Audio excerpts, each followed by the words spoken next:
LA-27 peoples party का मुजफ्फराबाद का बड़ा मजबूत हल्का है। उसकी 3 यूनियन काउंसिल्स में आज 12 बजे तक ना पोलिंग स्टाफ पहुंचा ना पोलिंग मटेरियल पहुंचा। LA-28 वहाँ इलेक्शन ही मुलतवी कर दिया गया। ये हो रहा है वो हो रहा है, तो मैं कहता हूँ कि इस तरह ब्लेम गेम इससे कुछ हासिल नहीं होना है। कोई इसका सोच ही नहीं सकते कि कोई धांधली करे एक दूसरे के साथ और एक दूसरे का इस तरह छीन लेगा जबरदस्ती। न आपके साथ कोई इस तरह बात है न सबूत है। हमने पहले फेज में सबूत दिए कि ये पोलिंग स्टेशन है, इतने वोट पड़े हैं, इतने परसेंट पड़े हैं। इलेक्शन कमीशन के पास रिकॉर्ड मौजूद है, वेरीफाई करें। हमारे कैंडिडेट जावेद अयूब साहब, वहां पे आज मैं हैरान हो रहा था, चीफ इलेक्शन कमिश्नर साहब बयान फरमा रहे थे कि वहां बारिश हुई, दरख्त गिर गए, रस्ते बंद हो गए और हमने इलेक्शन मुलतवी कर दिया। कोई बहाना तो वो लगाइए ना जो कोई लॉजिकल हो। आज जिस तरह मुजफ्फराबाद और पूरे पंजाब में जो कश्मीर का इलेक्शन हो रहा है, उसमें एक जमात जिसको शिकस्त हुई है वो ज़ारो कतार रो रही, रोने से, धांधली का इल्जाम लगाने से, चीखने से, चलाने से, धमकियां देने से तो वोटर बाहर नहीं निकलता। वोटर तो बाहर निकलता है आपकी कारकर्दगी पे। आज के रिजल्ट के बाद सिचुएशन जो है और ज्यादा वाज़ेह हो जाएगी। आज़ाद कश्मीर में जो उधर का इस्तेकाम है और जो हमारा कौमी मौक़िफ़ है, मीर बनेगा पाकिस्तान जो है, कामयाबी जो है यहाँ पे इंशाल्लाह ताला मियां। अस्सलाम वालेकुम नाज़रीन, ख़बर से ख़बर में खुश आमदीद। मैं इफ्तिखार शराजी। नाज़रीन, आज़ाद कश्मीर में इंतख़ाबात का दूसरा मरहला आज मुजफ्फराबाद डिवीज़न की 9 और मुल्क भर में मुहाजिरीन की 12 नशिस्तों पर इंतख़ाबात हुए। अगरचे पाकिस्तान मुस्लिम लीग नून का कहना है कि तमाम इंतख़ाबी अमल बड़ा पुरअमन रहा और लोगों ने बड़ा फ्री एंड फेयर माहौल के अंदर अपने वोट का हक़ इस्तेमाल किया। जबकि दूसरी जानिब पाकिस्तान पीपल्स पार्टी को जिससे पहले मीरपुर डिवीज़न में होने वाले इंतख़ाबात के ऊपर भी बड़े सवालात उठा रही है और कहा यह गया उनकी जानिब से कि उस इलेक्शन को भी पाकिस्तान मुस्लिम लीग नून ने धांधली के ज़रिए जीता और आज मुजफ्फराबाद और मुहाजिरीन की नशिस्तों के हवाले से भी पीपल्स पार्टी का वही मौक़िफ़ है। और कहा यह भी गया उनकी जानिब से कि उस दौरान जो तशद्दुद के वाक़यात हुए हैं उनमें मुबैना तौर पर उनके एक कारकुन की शहादत हुई। जबकि सिंध से रुकन कौमी असम्बली सलाहुद्दीन जुनेजो साहब के बारे में भी कहा जा रहा है कि एक वाक़ये में शायद वो भी मुबैना तौर पर ज़ख्मी हुए हैं। नाज़रीन, इस इंतख़ाबी दंगल के दौरान अब नताइज क्या आते हैं, कौन सी जमात अगले 5 साल के लिए आज़ाद कश्मीर में हुकूमत करती है, ये तो एक अलग डिबेट है। लेकिन 2 इत्तेहादी जमातें पाकिस्तान पीपल्स पार्टी और पाकिस्तान मुस्लिम लीग नून गोया कि पहले गिलगित बल्तिस्तान के इलेक्शन में और फिर आज़ाद कश्मीर के इलेक्शन के दौरान जो तकारीर हुई पार्टी कायदीन की जानिब से, उसने बड़े सवालात खड़े किए हैं कि वो जमातें कि जो मरकज़ में इत्तेहादी तसव्वुर होती हैं और इस दौरान आइन के अंदर गोया के तरामीम हों या फिर बजट की अप्रूवल एक साथ नज़र आती हैं, लेकिन इस इंतख़ाबी अमल के दौरान जो गोया के गुफ्तगू की गई, जो तकारीर की गई, वो बड़ी ही संगीन नौइयत की हैं। क्या ये जो इल्ज़ामात एक दूसरे पे लगाए गए, एक जानिब पीपल्स पार्टी पे इल्ज़ाम लगा कि उन्होंने पिछले अरसे में 2.5-3 हज़ार अरब की करप्शन की और ये पैसा फिर बैरून मुल्क मुंतकिल कर दिया गया, और फिर बिलावल भुट्टो ज़रदारी साहब से लेके पीपल्स पार्टी के दीगर कायदीन की जानिब से कहा गया कि जिस वक्त मरकज़ में वज़ीर आज़म बैठे हैं शहबाज शरीफ साहब या पंजाब के अंदर चीफ मिनिस्टर साहबा मरीम नवाज़ साहबा हैं, ये फार्म 47 की पैदावार हैं, गोया कि पब्लिक मैंडेट के ज़रिए नहीं बल्कि चोर दरवाज़े से इक़्तिदार में आए। और फिर बिलावल साहब ने तो ये भी कहा कि अगर आज़ाद कश्मीर के इलेक्शन में पीपल्स पार्टी को मुबैना तौर पर धांधली के ज़रिए शिकस्त से दो चार किया जाता है तो फिर मरकज़ में शहबाज शरीफ साहब की हुकूमत के लिए उल्टी गिनती शुरू हो जाएगी। तो शायद लगता है कि उसका वक्त कुछ ज़्यादा दूर नहीं है। अब देखना ये है कि ये क्या मुखालफिन के लिए महज गोए के तकारीर थी जिसमें अपने वोटर्स को अट्रैक्ट करना था, या वाकई संगीन नौयत के इल्ज़ामात हैं जिनको ले कर आने वाले वक्त में दोनों जमातों के दरमियान मरकज़ के अंदर जो इत्तेहाद है वो ख़त्म होने जा रहा है। इस दौरान फिर मुल्क के वफाकी वज़ीर दाखिला ने एक स्टेटमेंट दी, उस स्टेटमेंट को भी ले के अब मुसलसल रिएक्शन आ रहा है। क्या वाकई ये निज़ाम नाकारा हो चुका है, कोलैप्स कर गया है और अब इसको बदलने की ज़रूरत है?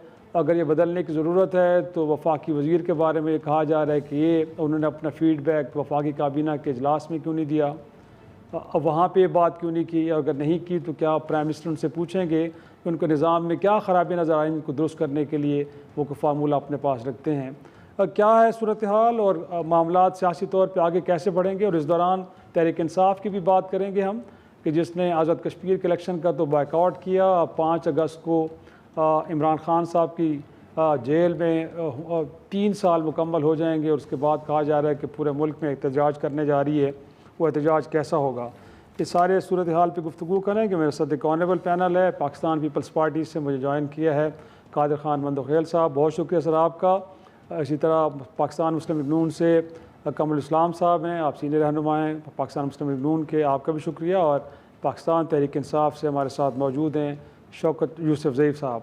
कादिर खान मंदोखेल साहब, सर गुफ्तगू का आगाज़ हम आप ही से करते हैं। सर इस वक्त तो कहा यह जा रहा है कि पीपल्स पार्टी, बल्कि मैं थोड़ी देर पहले राना सनाउल्लाह साहब की गुफ्तगू सुन रहा था और मैं कहा जी पीपल्स पार्टी के चेयरमैन को पार्टी के दीगर लोगों ने बड़ा गलत फीडबैक दिया और उस फीडबैक की बुनियाद पर उन्होंने नून लीग पे इल्ज़ामात भी लगाए और गोया कि उनको बहकाया गया, हक़ाइक़ इसके बरक्स थे। तो वाकई ऐसे लगता है सर कि वहाँ पे सूरत हाल बिल्कुल फ्री एंड फेयर माहौल में इलेक्शन हो रहे हैं और जो फीडबैक बिलावल साहब को दिया जा रहा है वो कितना दुरुस्त नहीं था। ये राना सनाउल्लाह साहब को बता दे कि हम फीडबैक वाली पार्टी नहीं है। मेरे चेयरमैन अलहमदुल्ला जब मेरे पोस्ट होता है वो चेक करता है, बाकी कारकुनों को चेक करता है, मीडिया देखता है, हर चीज खुद देखता है। हम वो कहीं और से फीडिंग नहीं लेती जैसे नून लीग लेती है। तो पहले राना सनाउल्लाह अपनी ये जो कबला दुरुस्त कर दे कि जो इल्जामात लगा रहे या जिस तरह हमारे ऊपर करप्शन के इल्जाम लगाया है, तो मैं ये कह रहा हूँ ये चाबी की खिलौने हैं, इनको चाबी गिनाओ सारे दीवार के साथ ठक के वो सर मारता है। और वही हुआ कि जब उसको किसी ने चाबी घुमाई और वो चल पड़ा पीपल्स पार्टी की तरफ जो ना गंद उछालने के लिए, आगे दीवार के साथ सर टकरा गया और फिर मीडिया के सामने दाएं बाएं बात करते हैं। फिलहाल मैं ये कहूंगा कि ये जो अशराफिया का पार्टी की कहते हैं, ये अशराफिया मेरा लफ्ज नहीं है, ये बकायदा मरियम बीबी स्टेज पे खड़े हो कहते हैं अब ब्लू ब्लडेड है। ब्लू ब्लडेड को उर्दू में अशराफिया कहते हैं, यानी जिस पार्टी का आवाम से ताल्लुक न हो तो खुद स्टेज पे खड़े होके और ये कहते हैं कि हम अशराफिया है। वो कि हमें पता है दादा हुजूर का वो लोहे का कारोबार था, वो आज अशराफिया कैसे बन गए, वो एक पुरानी कहानी है। लेकिन सवाल ये बात हो रही है कश्मीर इलेक्शन की, क्या होगा कि आपने फॉर्म 47 के तहत आपको लाहौर की पंजाब की हुकूमत दी है, आपको मरकज में बिठा दिया गया जारी तरीके से। कमर साहब इनफैक्ट इससे पहले भी गोया के पीपल्स पार्टी का कहना ये है कि हमने तो कुछ वीडियो सबूत रखे हैं मीरपुर के इलेक्शन को लेके, उस पर कुछ नहीं हुआ। इससे पहले आज़ाद कश्मीर के जो पीपल्स पार्टी के प्रेसिडेंट हैं उन्होंने कहा जी पंजाब से, मरकज़ से वफाकी वज़रा, सूबाई वज़रा, वहाँ की चीफ मिनिस्टर सरकारी वसाइल का इस्तेमाल कर रही है, वहाँ पे तरक्याती मनसूबों का ऐलान कर रही है, वहाँ पे बसें, मोबाइल, हॉस्पिटल्स बांट रही है। ये ज़ाब्ते अखलाक की खिलाफ वर्जी है। तो कहीं ना कहीं लगता नहीं है आपको कि इलेक्शन कमीशन पे जो क्रिटिसिज्म है वो बड़ा जायज़ है और इस पर कोई एक्शन होना चाहिए था? देखें, ज़ाब्ता अखलाक की जो खिलाफ वर्जियाँ इलेक्शन के दौरान के ये पोस्टर 6 बाई 8 इंच का था तो ये 10 बाई 12 इंच का क्यों लग गया, और फलां शख्स जो है वो मजाज नहीं था तो वो वहाँ पे चला गया। अगर हमारे वज़रा वहाँ पे इंतखाबी मुहिम में जो है वो थे मसरूफ़ तो इनके भी थे, या तो कहेंगे इनके वजीर नहीं थे। तो मैं समझता हूँ कि इलेक्शन के नतीजे के बाद इस किस्म का जो होता है वो गिले शिकवे, रोना धोना उनका कोई फायदा नहीं होता। और ये जो टेक्निकलिटीज हैं कि वो फलां जगह पे जो है वो इतनी साइज की गाड़ी में उसको बैठ के आना था और वो बड़े साइज की गाड़ी में बैठ के आ गए, सर तो वहाँ जाके बसें तकसीम करना, सर वहाँ पे जाके मोबाइल हॉस्पिटल तकसीम करना, सर ये बैनर और चीज़ कोई तकसीम नहीं हुआ। दोनों जमातों ने अपना अपना मॉडल पेश किया। अब हमने जाके वहाँ पर कोई प्रोजेक्ट नहीं दिया, हमने ये कहा कि जो हमारे पंजाब में प्रोजेक्ट्स हैं, जो हमारी स्पेशलिटी है, हम वो काम करेंगे अगर हमारी हुकूमत आई। तो ये भी कह देते, कोई किसी शहर का जो है वो मॉडल सामने रख के तो कह देते। लेकिन ये जो लड़ाई झगड़े की बातें, देखें ये चार्जशीट किसके खिलाफ है? ये चार्जशीट इनकी अपनी हुकूमत के खिलाफ है। इस वक्त तमाम अजला में जो एसपीज और डीसीज लगे हुए हैं वो इन्होंने लगाए थे।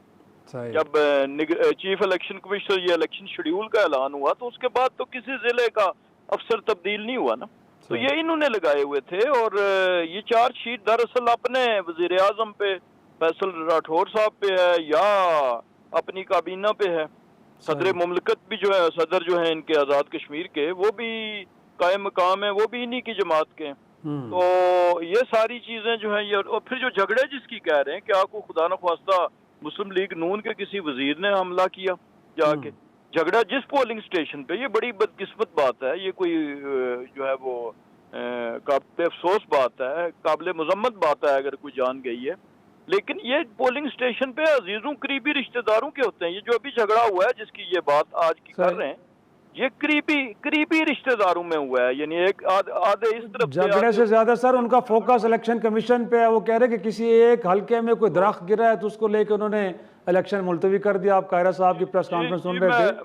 मैं कायरा साहब का बयान सुन रहा था। उन्होंने कहा जी इलॉजिकल है। तो लॉजिकल क्या होता कि किसी उम्मीदवार को ब्यूटी पार्लर से तैयार होने में देर हो गई तो इलेक्शन मुलतवी हो गया, वो लॉजिकल होता। यानी दरख्त गिर जाना और तूफान या बारिश हो जाना, पहाड़ी इलाका है, लैंडस्लाइड्स हैं।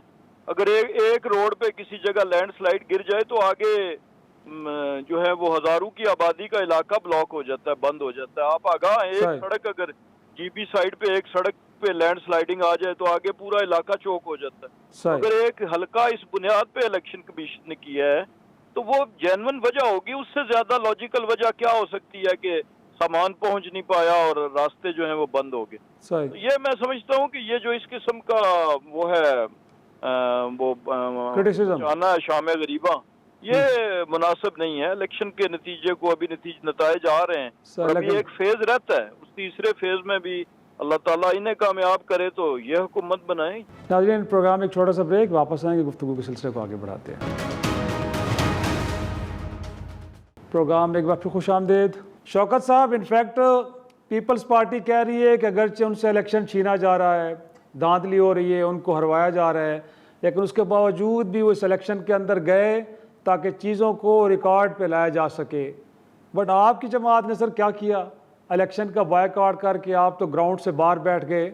तो कल को तो आप पे क्रिटिसिज्म आएगा कि जी आप तो सारे प्रोसेस में शरीक ही नहीं हुए, आप तो डेमोक्रेटिक प्रोसेस पे यकीन ही रखते और कहते हैं कि जहाँ मुल्क की सबसे बड़ी जमात है। बिस्मिल्लाहिर्रहमानिर्रहीम, बहुत शुक्रिया। ये कितनी डेमोक्रेटिक है ये जो हुकूमत और ये कितना डेमोक्रेटिक प्रोसेस है, इससे तो आपको अंदाजा हो रहा है। ये जो पूरा हफ्ता गुजर गया और हमें ये कहा जाता था कि जी पीटीआई जो है जब से आई है उसने सियासत को गंदा कर दिया है। हम पे ये इल्जामात थे, लेकिन उस वक्त हम कह रहे थे कि दोनों चोर हैं। देखिए, हमारी बात नहीं मानी जा रही थी। आज अल्हम्दुलिल्लाह आज हम इलेक्शन में नहीं है और चोर चोर कौन कह रहा है? यही एक दूसरे को कह रहे हैं और ये सच बोल रहे हैं, ये झूठ नहीं बोल रहे हैं। यही तो हम कहते थे कि जी इलेक्शन तो नहीं होता है यहाँ इस मुल्क के अंदर।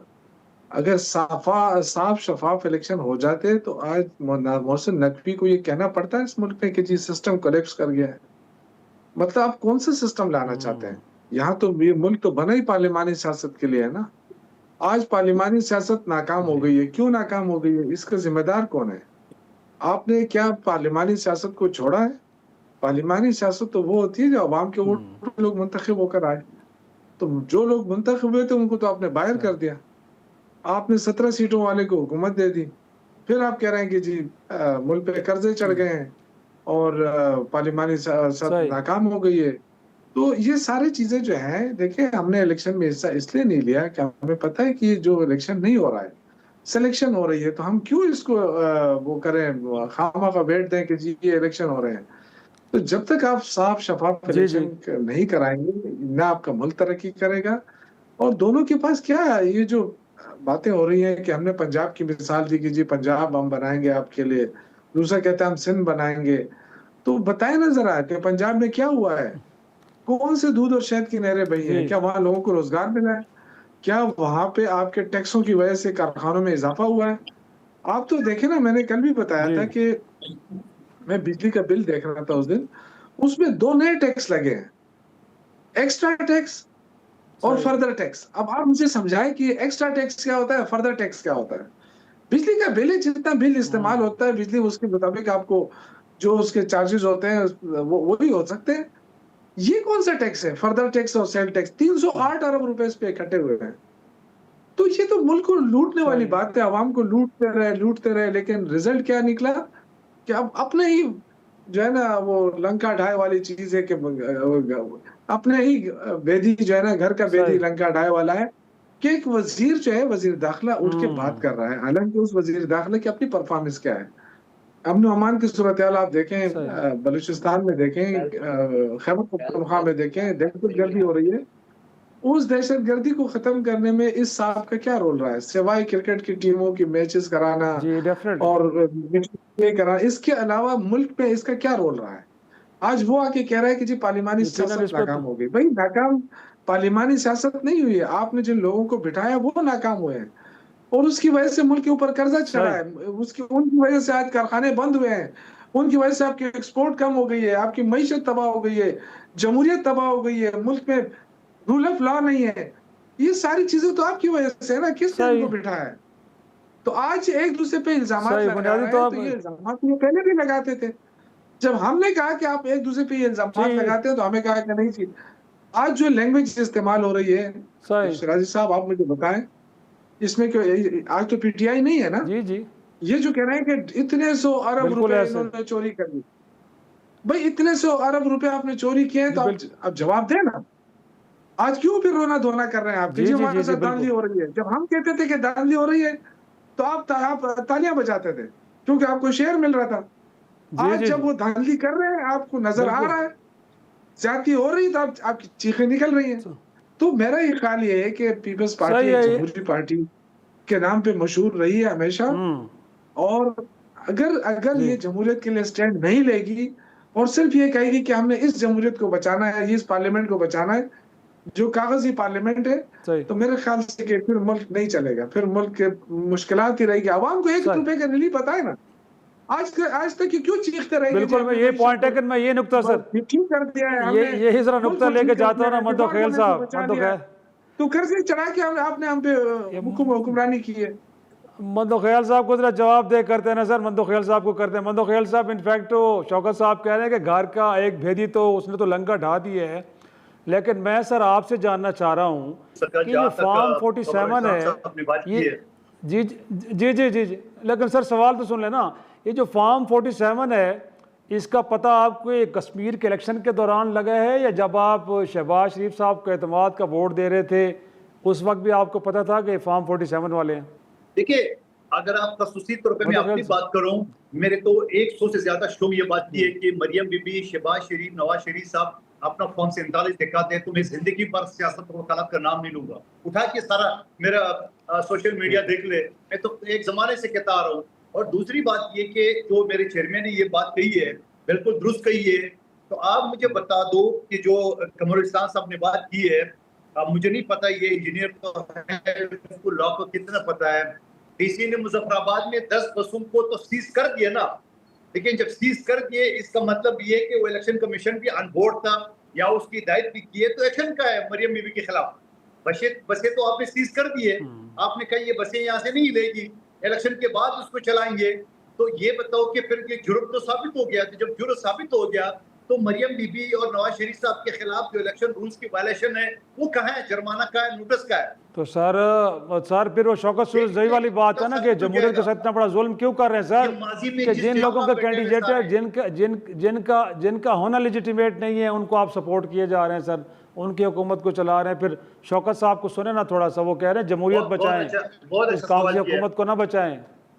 बहुत अच्छा सवाल किया शराजी साहब, और आप तो शरारत कर रहे हो, आप अच्छी तरह जानते हो।